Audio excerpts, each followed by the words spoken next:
Hey guys, welcome to another episode of Vibes and Voices. My name is Zaza and we are back again with our second episode. Look at us growing. We are actually committed on this thing. Okay, so today we're going to go in details and pretty much you guys get to know me, get to learn more about me, where I'm from, how I got here, and literally just go in details about myself. So I was born in Ladysmith, born and bred in Ladysmith. I studied at ML Sultan for my primary. I then went to Harvest for my grade 8 in 2009. And then in that year, I lost my dad in August from meningitis. One of my very hardest time of my life. But we're not really going to go in details about that today. Maybe on another episode, some other day, I'll open up about that. But for now, I want us to just be able to get to know me. Okay. After Harvest, I had to switch schools when my dad passed on because, yes, Harvest was a private school and all of that. Everything was amazing. But after my dad's passing, a lot of things needed to change. I then went to study at Limit Hill for my grade 9. For my grade 10, I then moved to Windsor Secondary School, where I finished my matric in 2013. I then moved to Maritzburg, PMB, where I studied at ICESA College doing my diploma in public relations.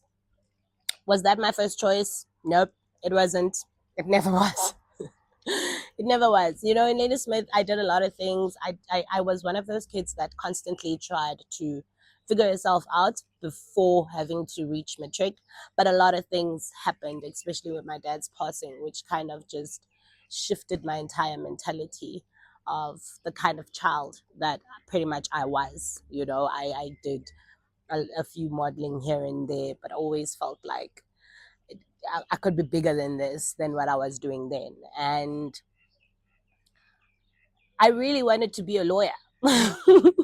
I actually wanted to study LLB for some reason, and because I felt like that was my passion. But things happened. I didn't get to do that. I found a different me because I've always known that, public relations kind of related to more of who I thought I was then, which I think still am right now. So public relations wasn't such a bad choice because it also led me and opened quite a lot of doors for me, as much as it was not my first option. I studied public relations at ICESA, did my first year in 2014. 2015, I got an opportunity to be a face of a company in Durban. That is when I decided to switch campuses from studying in the PMB campus to go and study at the Durban campus to finish my diploma while I am working in this company.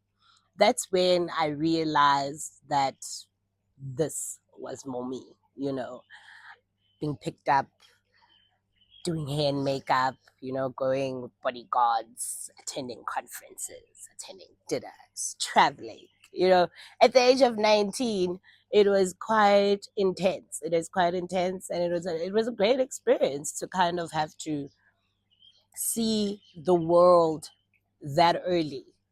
And I think it was the greatest thing for me for the time that I started living when I moved to bigger cities, Living in Durban was amazing. I was staying in botanical gardens in a 3-bedroom apartment, living my best life.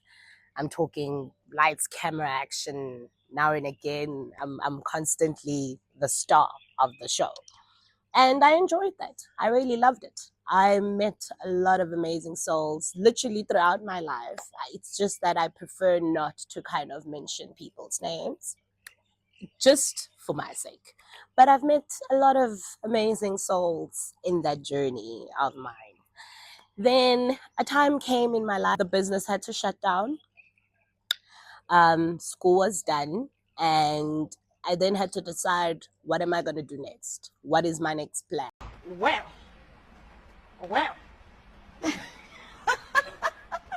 Next question.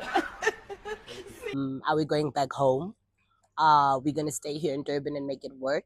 You know, I've made connections at this point. I've met big photographers, I've met artists, producers. I've now made so many contacts in the city, and going home for me was never an option. It was a matter of it's time to grow bigger than this. And the main reason and the main thing that I loved was always being behind the camera all the time, you know, being in front of the camera per se. So I then thought to myself, do we stay here and find a job or something? And I did. I really did, you know. The craziest thing that I actually did in Durban, to say, from coming from botanical gardens, going with bodyguards, living the soft life of things, doing the best things in the world, you know, to now you stuck on your own, we done, you figure it out. And I'm back to living in like a student accommodation kind of vibe, but it was apartments, it was flats. But a lot of students pretty much also lived there as well. But you know what? It was nice. Ngangihlala kuwe street. Life was amazing there. I had a great time. Okay. During that time, I also needed to realize that I can't keep going with these small gigs here and there, doing small things in the media side, like doing shoots and a little bit of modeling here and there for clothing lines. I think I was on a try to shoot a music video at some point with some artist. You know, I did a lot. I did a lot. I then felt like, you know what, I need a job because my parents are saying, well, my mom is literally saying, we're not too sure what's going on, and we've been sending you money. What's the plan? Like, we can't keep doing this. So I decided to find a little job, and I used to promote Herbalife, the bread. You know, like I would take a taxi, go to like a ShopRite, and put that butter on that bread and let people come and taste this. Yeah, was it Herbalife? Like, it's something there, like something to do with something to do with Herbalife. I'm gonna remember this. I'm gonna remember this. I'm gonna remember it. But something to do with health and stuff. Okay. I realized this is not me. You know, I cannot be standing at ShopRite getting people to taste bread. Like, it's been fun, but nah, you're right. I know what I'm more capable of.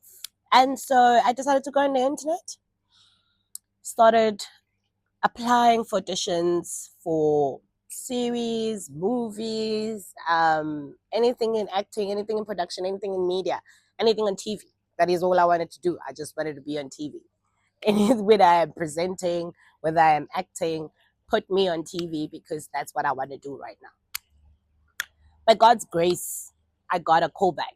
You know, I got an audition in Johannesburg to come and audition for this series, and I did.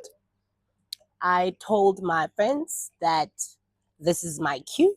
It's been amazing, but Joburg is calling now, and that is where we're going because that is where my next chapter is about to begin. So that was me. I picked up all my stuff. I went home. I haven't even told my mom that I am planning on moving to Joburg. I just tell her I'm coming home, but I'm not going to be staying long because I have an interview in Johannesburg. She's thinking, this girl's sick. Like, interview in Johannesburg for what? Where? Who do you know in Joburg? Like, what do you mean? I get home, they're thinking I'm joking. You must be joking. And I was not joking. I was really not joking. I think I was there for like, my interview was going to be on a Friday. My audition is going to be on a Friday. And I had left with a friend actually because this friend of mine was also saying, hey, she wants to also start a new life in Johannesburg. So I was like, okay, girl, let's go. You know, we went home, chilled at my place, I think for about 2 days, if I'm not mistaken. And then the following day, I had made plans for us to go to Johannesburg. Car came to pick us up. My mom's like, "Where the hell are you guys going?" I'm like, "I got an audition in Johannesburg, girl, so I gotta go." All right. I had a great friend in Joburg that I knew through an ex partner of mine that I had met in Durban. So we became very close friends with his brother, like super, super close friends. He was like, "Okay, come through. I'll let you stay at my place while you do this interview, and then you can take it from there." We go there. My lovely friend welcomes us perfectly. You know, we stay in this place in Kempton Park, and my interview day comes. I go for my interview or my audition. When I get to my audition, I get the role. I get shortlisted to come back again for the top 20 that has been chosen, and I'm part of the top 20. After being chosen on that top 20, we're now doing a scene where we appeared with other people that are also auditioning. I feel like that girl. No, look, see, what had happened was, right? So I was going to pick up the money. In this girl, we're doing our interview or we're doing our audition or our set at the time that we've been given to do with our scripts. And this girl just cries. Like, from nowhere, she gets a crazy meltdown and she just starts crying. Now, I'm trying to comfort her, and at the same time, now it's like we both just crying. Okay. I don't even know I'm crying, but me and this girl are now just crying. So the director or the producer of the series that we were trying to audition for got pissed off at us and just decided that, you know what, y'all not serious. You can't be coming here. I flew very far to come and do these auditions for somebody to just come here and just cry. If you're not ready, you're not ready, then don't waste my time. And we were like, oh, okay. Now it's me calling my friend, telling my friend, Ish, I didn't get the parts. And at this point, I don't have a plan. I really do not have a plan. I don't know what I'm going to do. And I'm just thinking maybe I should just go home. Okay. My friend's like, nah, no ways. Going home is not the answer at this point. You are here now. We're going to make it work here. All right. Whatever it takes, we're going to figure it out. I'm like, this guy, what the hell is he thinking we're going to do? Like, what am I going to do? Like, what's the, I don't know anything. I don't know nobody but you. Okay. Well, I had my brothers also working here as well in Joburg, but you know, like and Ekaya, so as much as my brothers are there, but like they're not always there, if you know what I mean. And all I know is this friend of mine that is telling me not to go. We're gonna make things happen. We stay. I think it was during November that I was there.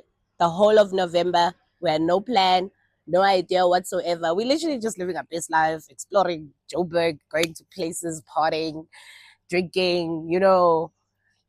I'm seeing Joburg. Literally, that is all that I was doing during that time. Fine. One day, we sit down and we're like, no, we can't keep going like this. It's not sustainable. It's not working for us. It's time for me to really just snap out of it and put on my big girl panties. So he was working in the property industry, and at the company that he was working for, they were looking for a receptionist. And so he's like, listen, at my work, they're looking for a receptionist. Don't tell them that you know me or anything, because I want you to get this job on your own without having someone that spoke on your behalf, kind of thing. All I'm going to do is just give them the CV and then you take it from there. I'm like, okay, let's do it. So he definitely sent out my CV to them and they called me to come through and do the interview. I came, I met this amazing lady that did my interview, and literally I got the job and I was starting on the 1st of December. So I was going to be working the whole of December in Johannesburg, during the festive, and he was going to go home and I was going to be left here. But it was amazing because I'm here now with a job, expecting a salary at the end of the month. You know, like everything just fell into place at the right time. I actually loved my job then. I I grew a lot. I grew a lot from just being a receptionist. I moved positions, you know, like it was great. It was really great. I won't lie. It was amazing. I had to get to a point whereby, of course, I needed to stand on my own 2 feet. So my friend moved to another apartment. We moved to Four Ways together the following year. And then after that, he moved to another apartment, and I stayed in the apartment that we were staying in.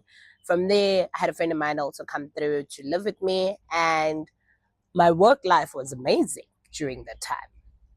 And I'm living my best life, Shabikoli. Like, I then moved from Riverside to Villafranche in Lone Hill. I moved to Lone Hill, darlings, and it was amazing. I was living my best life, it was lit. It was really lit. I had a friction at work. I don't want to kind of like mention it in details. I'm gonna call it a friction.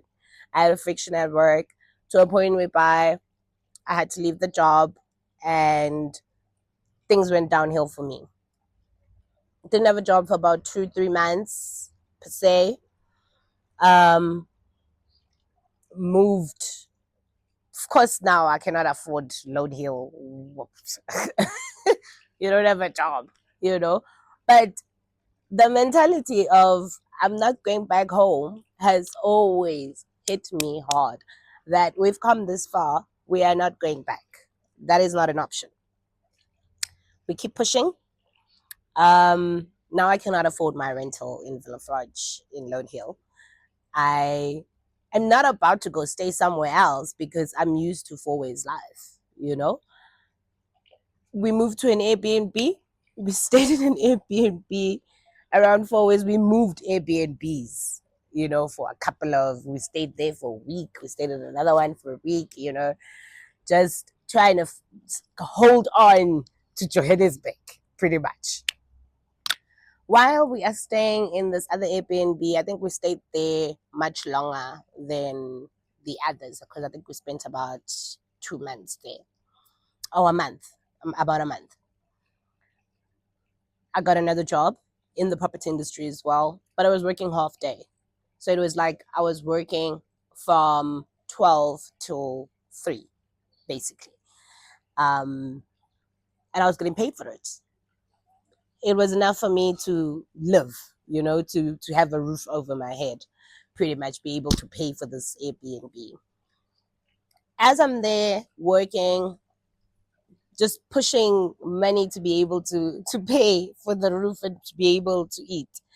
It was my friend's wedding. Yes, it was my friend's wedding, and I was her bridemaid, her maid of honor, the only person behind her. She didn't have anybody else but me.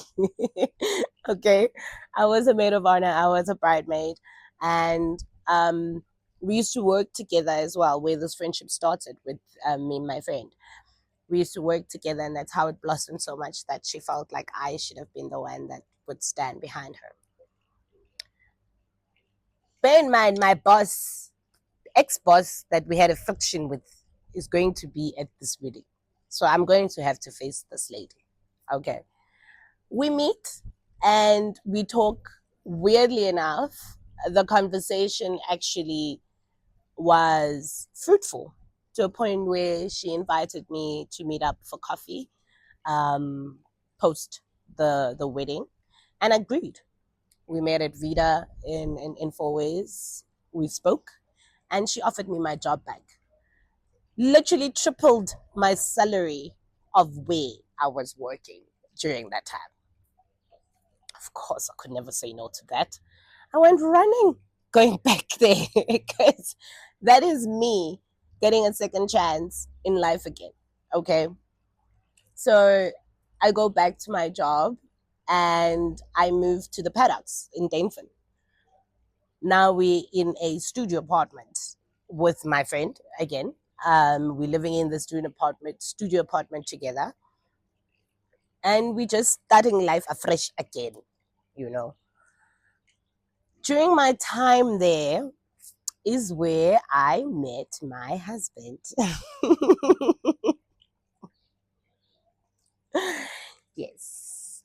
During that time is where I actually met my husband. I know there's most people who kind of know me have this stupid rumor of I met my husband for a month and I married him the next month. No, that is not what happened. That is completely not what had happened. Okay. I knew him or met him in 2020. Okay. Lockdown, when they said shut down, close yourself up, don't go anywhere. You know, people are done buying toilet papers, they've finished them in the aisles. You know, I wasn't even that girl. Like, I was not even, I felt like everybody was just probably taking it too far, if you know what I mean. And I was like, life can still go on, guys. Like, we can still continue living. We can't now say in these last days of living, we are going to lock ourselves up and wait for death. No, I believed in living my best lives in my last days if this is the end of the world. All right. So I got into a dating site and met my husband on this dating site. Of course, we can't go to restaurants because everything is closed up. But my man can cook, all right? So he cooked me a dinner at his apartment and literally gave me restaurant vibes when there was no restaurants available. Okay. So he cooked me mash and salmon. Oh, my favorite. Love salmon. I'm a big seafood lover. And I just felt like immediately this guy would take, you know, and he's really good, like a proper good cook. Okay. We had the dinner the night, we had some wine, we realized we had quite a lot of things in common, like quite a lot of things. And we just had an amazing night. Honestly, from that night, it was amazing. But we were not exclusive, if that's what we call it nowadays. We were not exclusive because, of course, we also had, we both had unfinished business in other areas that we needed to settle first before we can officially make this a thing, you know? We would meet now and again. I was still living my best life, still doing me. Time goes by in 2020. Along like down the year, I started realizing and taking this guy very seriously. That he's very committed. He's there, giving me a lot of attention, constantly responding to my texts, taking my calls, no matter where I'm at, no matter what I'm doing. He's just there. We started getting serious now. Like, COVID is starting to come down a bit. Places are open again. We decide to go on an official date where we go out and we chill, and again we have an amazing night. After that, 2021, just before my birthday, it was the 16th of February. Okay, I'm now kind of exclusive with this guy late last year, 2020. On the 16th, he decides to propose. We're in Santon. We're in Santon. The vibe is amazing, I have to be honest, okay? My friend that I was living with that time, we were so close to a point whereby I felt like she was my sister. Everybody who pretty much knows me knows who I'm talking about and know that, or they believed we were truly our sisters. And when my husband proposed to me, before he could do that,